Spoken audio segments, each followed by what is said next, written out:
সত্যি সত্যি তাহলে বাংলাদেশ ফুটবলে হামজা চৌধুরী ঘটে যাচ্ছে। এই যে আজ তিনি সত্যি সত্যিই তো বাংলাদেশে চলে এলেন, সত্যি সত্যি বাংলাদেশে লাল সবুজ পতাকাটা হৃদয়ে ধারণ করে জাতীয় দলের হয়ে তার ফুটবল খেলতে নামাটা এখন কেবলই সময়ের অপেক্ষা। এটা যে কত বড় ঘটনা, কত অবিশ্বাস্য ঘটনা, সেটা কি আমরা বুঝতে পারছি? দেখুন, বিশ্ব ফুটবল মানচিত্রে আমরা বাংলাদেশ কোথায়, কোন কোনায়, কোন তলানিতে পড়ে রয়েছি, সেইখানে ওই মানচিত্রের উজ্জ্বলতম দেশগুলোর একটা ইংল্যান্ডে নিজের ফুটবল সামর্থ্যের প্রমাণ দিয়েছেন এই হামজা চৌধুরী। পৃথিবীর সবচেয়ে উত্তেজনাপূর্ণ, আকর্ষণীয়, প্রতিদ্বন্দ্বিতাপূর্ণ লিগগুলোর একটা ইংলিশ প্রিমিয়ার লিগে দাপটের সঙ্গে খেলেছেন। সবচেয়ে মর্যাদাপূর্ণ ফুটবল আসরগুলোর একটা এফএ কাপের শিরোপা জিতেছেন মাঠের থেকে। ইংল্যান্ডের জার্সি গায়ে অনূর্ধ্ব 21, অনূর্ধ্ব 23 এই বয়সভিত্তিক দলগুলোতে তিনি খেলেছেন এবং ইংল্যান্ড জাতীয় দলে খেলার স্বপ্নটাও একসময় তার প্রবল ছিল, খুবই বাস্তব ছিল সেটা। নানান কারণেই তা হয়নি। সেই হামজা চৌধুরী এখন শেকড়ের টানে বাংলাদেশকে প্রতিনিধিত্ব করার জন্য এই দেশের লাল সবুজের পতাকা হৃদয়ে ধারণ করে খেলার জন্য চলে এসেছেন বাংলাদেশে। এইটা আসলে অনেক অনেক বড় ঘটনা। এই ঘটনাটা বোঝার মতো অবস্থায় কি আমরা রয়েছি? দেখুন, আমরা পড়ে আছি বাংলাদেশ ক্রীড়াঙ্গনে কে বড় সুপারস্টার, সাকিব আল হাসান না হামজা চৌধুরী, এই বিতর্কে সোশ্যাল মিডিয়াতে এইটাই ট্রেন্ডিং। আমার কাছে এইটা ভাই স্রেফ একটা নির্বুদ্ধিতা মনে হয়, স্রেফ একটা ফাজলামো মনে হয়। সাকিব এবং হামজা চৌধুরীর প্রেক্ষাপট আলাদা, দুইটা খেলা আলাদা, খেলার বৈশ্বিক অবস্থান আলাদা, বাংলাদেশের কনটেক্সট আলাদা, তাদের পার্সোনাল কনটেক্সট আলাদা। এই দুইজনকে এই মুখোমুখি দাঁড় করিয়ে দেওয়াটা আমার কাছে একটাই কারণ মনে হয়, অসম্মান করা।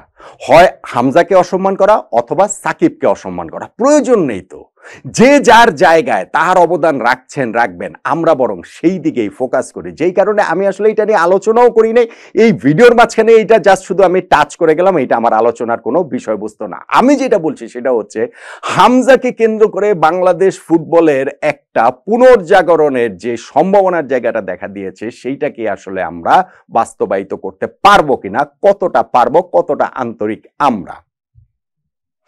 হামজা চৌধুরী বাংলাদেশের হয়ে তিনি খেলবেন, সেই জন্য আজকে তিনি চলে এসেছেন দেশে। সিলেটে তিনি নেমেছেন, বিমানবন্দরে আমরা দেখেছি তাকে দর্শকরা কিভাবে বরণ করে নিয়েছেন, মিডিয়া কর্মীদের কি রকম উন্মাতাল অবস্থা।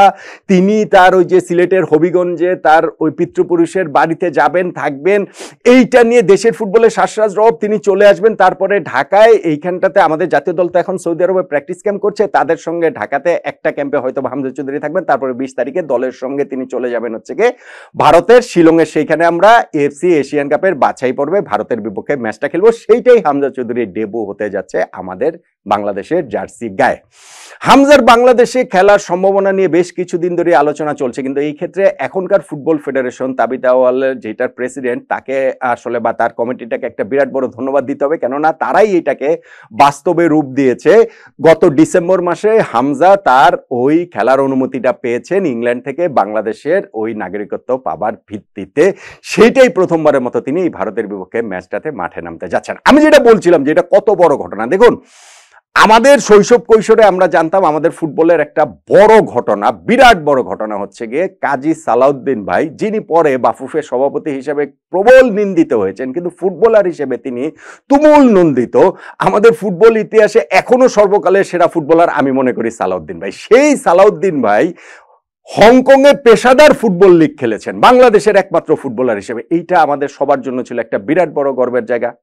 ধরুন, জামাল ভুঁইয়াকে আমরা আমাদের বাংলাদেশের নাগরিকত্ব দিয়ে তাকে এই জায়গাটাতে খেলানো হয়েছে। তিনি ডেনমার্কের লিগে খেলেছেন, সেটাও সেকেন্ড টিয়ারে, ওইটাও আমাদের জন্য বড় ঘটনা ছিল।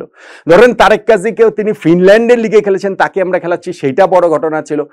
এখন আমাদের দলে যেমন ফাহমিদুল এসেছেন, ইতালিয়ান হচ্ছে গিয়ে ওই নিচের দিকের লিগগুলোতে খেলেন, সেটাও আমাদের জন্য বড় ঘটনা। সেইখানে হামজা চৌধুরীর মতো একজন, যিনি ইংলিশ প্রিমিয়ার লিগে লেস্টার সিটির মতো দলে খেলেছেন, যিনি হচ্ছে গিয়ে এফএ কাপের শিরোপা জিতেছেন, কমিউনিটি শিল্ডের শিরোপা জিতেছেন, সেগুলো হচ্ছে গিয়ে ম্যানচেস্টার সিটিকে হারিয়ে, চেলসিকে হারিয়ে, এইরকম একটা ফিগার বাংলাদেশের হয়ে খেলছেন। এটাই তো ভাই একটা বিরাট ঘটনা। এর চেয়ে বড় ঘটনা আমাদের ফুটবলে আর কি হতে পারে? আমি বলছি না আমি ওই যে সাকিব না হামজা ওই রকম বিতর্ক বা কুতর্কের মধ্যে তো যাবই না। বাংলাদেশের ফুটবল ইতিহাসে সর্বকালের সেরা ফুটবলার কি এখন অন্য কেউ নাকি হামজা চৌধুরী, ওর মধ্যেও আমি যাব না।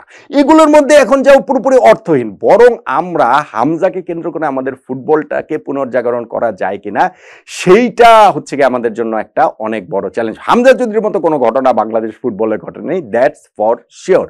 হ্যাঁ, ফুটবলটা জাতীয় দল কেন্দ্রিক খেলা না, ফুটবলটা অনেক বেশি হচ্ছে ক্লাব কেন্দ্রিক খেলা। এখন আমাদের জাতীয় দলের বছরে যে কয়েকটা খেলা থাকে, সেই খেলাগুলিতে এলেন হামজা চৌধুরী এবং তারপরে তাকে নিয়ে কিছু হাইপ হলো, আমাদের ক্লাব ফুটবল যেরকম আছে সেই রকম অবস্থাতেই পড়ে থাকলো, তাহলে ফুটবলের উন্নতি হবে না।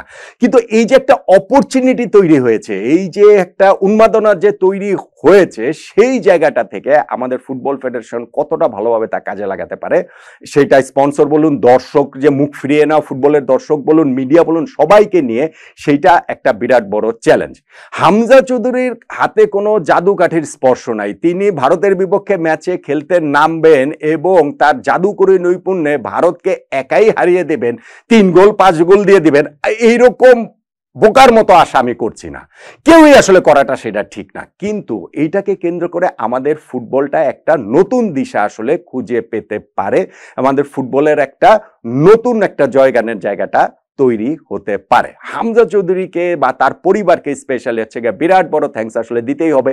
তার বাবা, তিনি মূলত তার সন্তানকে ইন্সপায়ার করেছেন যে তার এই মানে কি বলে চলে যে তার যে পূর্বপুরুষ রয়েছে তাদের হয়ে, তাদের মাটির হয়ে খেলার ব্যাপারে ইন্সপায়ার করার জন্য। আজকে হামজা চৌধুরীর সঙ্গে তার স্ত্রী এসেছেন, সন্তান এসেছেন, মা এসেছেন, তার বাবা আগে থেকেই বাংলাদেশে রয়েছেন।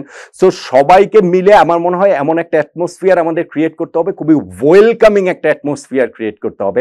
আমরা জানি যে হামজা চৌধুরীকে আমরা কোট আনকোট এফোর্ড করতে পারি না, তার যে সুযোগ সুবিধা পেয়ে তিনি ওই ইংল্যান্ডে ফুটবল খেলেছেন সেটা তার কাছেও আমরা কিছু দিতে পারবো না, কিন্তু তারপর আমরা আন্তরিকতা দিতে পারবো, আমরা ভালোবাসা দিতে পারবো, যেইটাতে হামজা চৌধুরীর মতো আরো অনেকে হয়তো বা বাংলাদেশ জাতীয় দলের হয়ে খেলার জন্য ইন্সপায়ার্ড হবেন। এইখানটাতে আরো একটা বিষয় আমি দেখছি বিভিন্ন জায়গায়, যে না, ফ্রান্স ফুটবলও তো এইরকম বিভিন্ন দেশে ছড়িয়ে ছিটিয়ে থাকা তাদের হচ্ছে এরকম ফুটবলার দিয়ে গঠিত, তারা ওয়ার্ল্ড কাপ চ্যাম্পিয়ন হয়ে যায়। ওইটা একটা ফালতু কথা, মানে ওই আলোচনায় আমি আসলে মানে যাওয়াটাই একটা অর্থহীন ব্যাপার। ওই ফ্রান্সের সেই প্রেক্ষাপট এবং বাংলাদেশের এই প্রেক্ষাপট পুরোপুরি আলাদা। কিন্তু তারপরেও হামজা চৌধুরীর মতো এরকম ফুটবলাররা, তাদেরকে যদি আমরা ঠিকভাবে হচ্ছে গিয়ে ওই তাদের সুযোগ সুবিধা নিশ্চিত করা থেকে শুরু করে সেই ভালোবাসাটা আমরা দিতে পারি, সেইটা আমাদের এরকম আরো অনেক একটা উইন্ডো ওপেন করে দিতে পারে বিদেশে থাকা ফুটবলারদের জন্য, এবং সেইটার একটা স্পর্শ তো দেশের ফুটবলে এসে লাগবেই। ন্যাশনাল টিমে খেলাটা সবসময় একটা বিরাট বড় প্রাইডের ব্যাপার, অবশ্যই সেটা প্রাইডের ব্যাপার। হ্যাঁ, ক্লাব ফুটবলে অর্থের ঝনঝনানি বেশি, কিন্তু সম্মানটা সেইটা এই ন্যাশনাল টিমে। সেই কারণে লিওনেল মেসি যখন তার সকল শিরোপার চেয়ে আর্জেন্টিনার হয়ে যে বিশ্বকাপ জিতেছেন, সেইটার গুরুত্বটা তার কাছে অনেক বেশি হয়। সেই কারণে ক্রিস্টিয়ানো রোনালদো সবকিছু জেতা সত্ত্বেও শুধু বিশ্বকাপ জিততে পারেননি বলে সেইটার একটা হাহাকার থেকে যায়, আবার ইউরোপ জিতেছেন বলে সেইটার একটা বিরাট বড় গর্বের জায়গা থাকে। ফলে হামজা চৌধুরী তার বাংলাদেশে আমরা তাকে অনেক টাকা পয়সা দিতে পারবো না, আমরা তাকে বিরাট কোনো পার্টিসিপেশন মানি দিতে পারবো না বা ম্যাচ ফি দিতে পারবো না, কিন্তু আমরা তাকে আসলে ভালোবাসাটা দিতে পারবো, এবং সেইটাতে পুরো বাংলাদেশের ফুটবল টিমটা যদি ইন্সপায়ার হয়। আমি দেখছিলাম যে আমাদের জামাল ভুইয়া বলছিলেন যে দক্ষিণ এশিয়ার সবচেয়ে বড় ফুটবল সুপারস্টার এই হামজা চৌধুরী। আপনি যদি হচ্ছে গিয়ে মানে ফুটবল প্রোফাইল ধরেন, তাহলে সেইটা আসলে বলতেই হবে। আমার মনে হয় যে আমরা সবাই মিলে যদি হামজার জন্য ওরকম একটা অ্যাটমসফিয়ার ক্রিয়েট করি, তাহলে সেইটাই কেবলমাত্র বাংলাদেশের জন্য, বাংলাদেশ ফুটবলের জন্য একটা দুর্দান্ত ঘটনা হবে, আমাদের ফুটবলের একটা বড় টার্নিং পয়েন্ট হয়ে যেতে পারে। আমি বিরাট কোনো আশা করছি না, কিন্তু অ্যাটলিস্ট একটা উইন্ডো তো ওপেন হতেই পারে। আমরা বরং সেই দিকেই মনোযোগ দেই, সাকিব বড় না হামজা চৌধুরী বড় সুপারস্টার, এই অর্থহীন আলোচনার মধ্যে না ঢুকে আমরা বরং ফুটবলে এখন আমাদের আরেকটা পুনর্জাগরণের সুযোগটা কাজে লাগাতে পারি কিনা সেই চেষ্টাটাই করি। হামজা চৌধুরীর জন্য অশেষ শুভকামনা থাকলো আমাদের সবার পক্ষ থেকে।